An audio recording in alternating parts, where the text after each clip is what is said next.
প্রিয় ভাইরা আমার, হাতটা জোর করে বলে যদি পা ধরতে হয় ধরবো, আসেন। জীবনে বিশেষ করে দুইটা পাপ আমরা কেউ করব না, ইনশাল্লাহ বলেন। আপনাদেরকে খুব কষ্ট হচ্ছে? দুইটা পাপ জীবনে করবেন না, সবাইকে অঙ্গীকার করতে হবে। আজকে কয়টা শুনেন, আপনি এক ওয়াক্ত নামাজ পড়েন নাই, আল্লাহ চাইলে মাফ করে দিবে। ভুলে জেনা করে ফেলেছেন, আল্লাহ চাইলে মাফ করে দিবে। ভুলে একজনকে গালি দিয়ে ফেলেছেন, আল্লাহ চাইলে মাফ করে দিবে। ভুলে ফজরের নামাজে জাগতে পারেন নাই বা ইচ্ছে করে জাগেন না একদিন, আল্লাহ চাইলে মাফ করে দিবে। রোজা একটা করেন না, আল্লাহ চাইলে মাফ করে দিবে। দুইটা গুনাহ এমন আছে যেটা আল্লাহ কখনো মাফ করবে না। কয়টা? এক নাম্বার হচ্ছে বান্দার হক নষ্ট করা, দুই নাম্বার হচ্ছে শিরিক করা।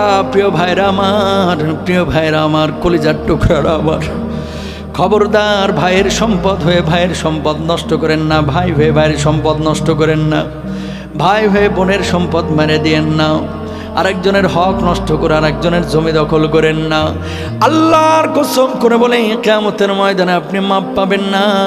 বিশ্বনবী বসে আছেন এইভাবে, আল্লাহর নবীর কাছে একজন সাহাবীর লাশ আনা হলো। নবীজিকে বলা হলো, নবীজি তার জানাজার নামাজটা পড়ায় দেন। আল্লাহর নবী বললেন, না, তার জানাজার নামাজ আমি পড়াবো না। সাহাবীরা বললেন, নবীজি কেন তার জানাজার নামাজ আপনি পড়াবেন না? রাহমাতুল লিল আলামিন বিশ্বনবী সাল্লাল্লাহু আলাইহি ওয়াসাল্লাম বললেন, ওই ব্যক্তি ছিল ঋণগ্রস্ত, ঋণ পরিশোধ করে নাই, এই কারণে আমি নবী তার জানাজার নামাজ পড়াবো না। বলুন আল্লাহু আকবার। পা ধরা লাগলে ধরবো। আজকে একটা কথা বলে যাই, আপনারা অনেক মানুষ এখানে বসে আছেন যারা পৈতৃক ভিটার বোনের সম্পত্তিটা এখনো বুঝায় দেন নাই। অস্বীকার করতে পারবেন? বাপের বাড়ির সম্পদ যেটা বোনদের হক ছিল দেন নাই। আল্লাহর কসম করে বলি 36 বার উমরা করেও জান্নাতে যেতে পারবেন না। চ্যালেঞ্জ করলাম আপনাকে। আল্লাহ তাআলা বান্দার হক নষ্ট করলে এটা গুনাহ মাফ করবে না। ঘুষ দিয়ে চাকরি নিছেন, আছে না ঊর্ধ্বতন কর্মকর্তা 50 জনের থেকে 3 লাখ করে টাকা নিছে, ঘুষ দিয়ে চাকরি দিবে তাই 13 লাখ করে টাকা নিছে, চাকরি একটারও দেয়নি, মারা গেছে। আরেকজনের জমি দখল করে জাল দলিল করে নিজের নামে লিখে নিছে, আছে না? টাকা ঋণ নিছে 20,000, কয় 3 দিন পরে দেব, 3 দিন আর হয় না, টাকা তো দেয় না, উল্টা আরো ফাপড় নাই। কথা বলেন আছে না নাই? কিয়ামতের ময়দানে এই শ্রেণীর মানুষ, এরা আবার নামাজও পড়ে, রোজাও করে, হজ্জও করে, যাকাতও দেয়। আল্লাহ তাআলা কিয়ামতের ময়দানে ফেরেশতাদেরকে বলবে, এদের আমলগুলো চেক করো তো। ফেরেশতারা তখন বলবে, আল্লাহ এই মানুষগুলো নামাজ পড়েছে, রোজা করেছে, হজ করেছে, যাকাত দিয়েছে, কিন্তু বান্দার হক নষ্ট করেছে। আল্লাহ কি ফয়সালা হবে? আল্লাহ রাব্বুল আলামিন তখন বলবে, ফেরেশতারা রে, ওদের যে আমলগুলো আছে আমলগুলো কেটে কেটে এখন পাওনাদারদের পাওনা মিটিয়ে দাও। যখন পাওনাদারদের পাওনা মিটিয়ে দেওয়া হবে, আমার আল্লাহ রাব্বুল আলামিন তখন ফেরেশতাদেরকে বলবে, এখন আমলের কি অবস্থা? ফেরেশতারা তখন বলবে, আল্লাহ এই মানুষগুলোর জান্নাতে যাওয়ার জন্য যথাযথ আর আমল নাই, আমলের পাল্লাটা শূন্য হয়ে গেছে। আল্লাহ রাব্বুল আলামিন তখন বলবে, যত বড় হাজি হোক নামাজি হোক, শিকলে বেঁধে বেঁধে এই মানুষগুলোকে জাহান্নামে নিক্ষেপ করো। বলুন নাউযুবিল্লাহ। একজন মানুষের গাছের ডাব চুরি করে খাইছেন, আম চুরি করে খেয়েছেন, আরেকজনের হক নষ্ট করেছেন। করেন না ভাই? আরে কয়দিনের দুনিয়া? আগে মাইরা খাইছেন 50 লাখ, আর এখন মসজিদে খালি দান করতেছেন 20,000 করে, খালি 2 লাখ করে। এত সোজা না আল্লাহর জান্নাত? তোমার জন্য মসজিদে দানের চাইতে যার হক নষ্ট করেছো এর হক বুঝিয়ে দেওয়া আরো আগে বেশি জরুরি, ঠিক কিনা? তিতা লাগবে এই ওয়াজ। এ হুজুর এর লাগে অনেকে পছন্দ করে না, আনছে আপনারা হুজুর তাফসির করার লাগে, কি বাড়া ভাতে সাইড হালতেছেন। এ হুজুরে অনেকে পছন্দ করে না, কয় এই ওয়াজের দরকার কি? আপনার কাছে রিকোয়েস্ট ভাই, আপনি মাপ পাবেন না। আপনি যত বড় মুফতি নিয়ে আসেন, হক মারার গুনাহ শুধু তওবা দিয়ে আল্লাহ মাফ করে। ও বাঁচতে কইতেছেন কেন? হক মারার গুনাহ শুধু তওবা দিয়ে আল্লাহ মাফ করে। মাফ তখনই পাবেন যার হক মারছেন এর হকটা বুঝিয়ে দিবেন, অথবা ও যখন আপনারা মাফ করে দিবে। কেন আপনি বুঝেন না? নামাজ যে ফরজ, এটা আছে কোথায় কোরআনে? সবাই বলেন, নামাজ ফরজ আছে কোথায়? হজ ফরজ আছে কোথায়? রোজা ফরজ আছে কোথায়? নামাজ, রোজা, হজ, যাকাত যে কোরআন আল্লাহ ফরজ করেছে, বান্দার হক নষ্ট না করা, ওই আল্লাহ ওই কোরআনেই ফরজ করেছে। সুবহানাল্লাহ। কিন্তু আমরা বুঝি না। আগে আকাম কুকাম হারাম টারাম সব খাইছে, এখন আইসা মনে করেন মসজিদের ছাদটা ঢালাই দিয়ে দিছে, আছে না? অস্বীকার করতে পারবেন বাংলাদেশে যত মসজিদ আছে না হলে 15 থেকে 20% মসজিদের কমিটির মধ্যে ভূত আছে, ভূত হয় সুদ খায় না হলে ঘুষ খায়, আছে না নাই? হুজুর এখন খায় না, আগে খাইছি। তো আগে যে খাইছেন ওটার খেসারত কিভাবে দিবেন? হক মারার গুনাহ তো আল্লাহ মাফ করবে না। তাহলে কি করতে হবে? যাদের হক নষ্ট করেছেন এদেরকে খুঁজে বাইর করে হকগুলো আগে বোঝাইতে হবে। বোনেরা বাপের বাড়ির সম্পদ চাইতে হলে কয়, কিরে জরিনার মা, বাপের বাড়ির সম্পদ নিতে হয় না, এই যে আসছিস যাচ্ছিস খাচ্ছিস বসছিস এটাই তো ভালা, বাপের বাড়ির সম্পদ নিস না, আছে না? এদিকে বোনদের সম্পদ দেয় না, ওইদিকে প্রতি বছর উমরা করছে। তোমার উমরা মক্কা শরীফে দাফন হবে, বাংলাদেশে আর আনতে হবে না, জান্নাত এত সোজা না। হক বুঝাই দেবেন তো ইনশাল্লাহ? মনে রাখবেন, হারাম যেদিন থেকে খাবেন আরাম তুলে নেবে কে? এলাকায় ইমাম সাহেবের বেতন দেন 10,000, একটা রিক্সাওয়ালা, অটোওয়ালা, সিএনজিওয়ালা টাকা কামায় 15,000 20,000। কই ঘুমেতে কোনো ঝামেলা নাই ওদের, ট্যাবলেট খায় ঘুমানো লাগে না। আর গরুর গোশত ও মাশাল্লাহ 1 কেজি দিলে ওটাও হজম করে ফেলতে পারে। কুমিল্লার রসমালাই ও 1 বাটি খাইতে পারে, কোনো সমস্যা নাই। হারাম খাওয়া শুরু করবেন, ডাক্তার কইবে হাফ কাপের বেশি ভাত খাইতে পারবেন না। দেখুন রসমালাই খাবেন আপনি, সম্ভবই না, কারণ নানাবিধ শরীরে অসুস্থতা দিয়ে দিবেন কে? জোরে বলেন কে?